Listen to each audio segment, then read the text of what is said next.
Can we really assume that the strategy of mutually assured destruction that stopped wars in the past will stop them in the future when applied to the Iranian Revolutionary Guard or North Korea? I am afraid we cannot. Konflik dunia saat ini terutama di Timur Tengah memicu terjadinya Perang Dunia III antara negara-negara besar. Salah satunya yakni Inggris yang bahkan diprediksi akan melawan 4 negara besar sekaligus seperti Rusia, China, Iran, dan Korea Utara. Peringatan akan terjadinya Perang Dunia III ini disampaikan oleh Menteri Pertahanan Inggris Grant Shapps di London pada Senin 15 Januari 2024 lalu. Kondisi dunia saat ini diambang Perang Dunia III, diawali konflik Israel-Palestina dan konflik-konflik Timur Tengah yang semakin meluas. Bahkan Inggris diprediksi akan melawan negara-negara besar sekaligus, yakni Rusia, China, Iran, dan Korea Utara. Adapun peringatan tersebut disampaikan oleh Menteri Pertahanan atau Menhan Inggris Grant Shapps dalam pidatonya di London pada Senin 15 Januari 2024. Dilansir The Sun via Tribun News pada Jumat 19 Januari 2024, meski Shapps memperingatkan Inggris akan menghadapi perang, namun pihaknya belum memiliki rencana untuk memperkuat angkatan daratnya.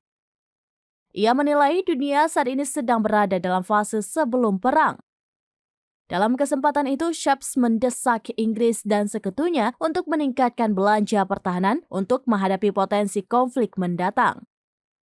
Ia menyebut perang di Ukraina juga telah mempertaruhkan masa depan tatanan dunia, di mana Tiongkok saat ini sedang mengamati pergerakan Barat yang terlihat seperti kehilangan kesabaran. Iran juga diduga telah memperkuat uranium yang akan digunakan dalam senjata nuklir hingga 83,7%. Sementara Korea Utara mengancam akan mengembangkan persenjataan dan artileri militernya. Lebih lanjut, Shapps tidak merinci kapan pemerintah Inggris akan belanja untuk kebutuhan pertahanan negaranya. Meski demikian, ia mengatakan Britania Raya sesegera mungkin membelanjakan sedikitnya 2,5% dari PDB untuk pertahanan. Menhan Inggris itu menambahkan bahwa tidak ada rencana pengurangan jumlah tentara reguler yang saat ini sekitar 73.000 tentara.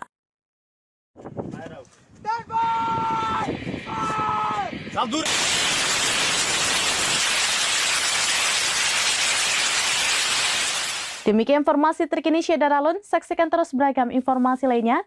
Jangan lupa like dan share seluruh akun serambines.com. Download Tribun X sekarang.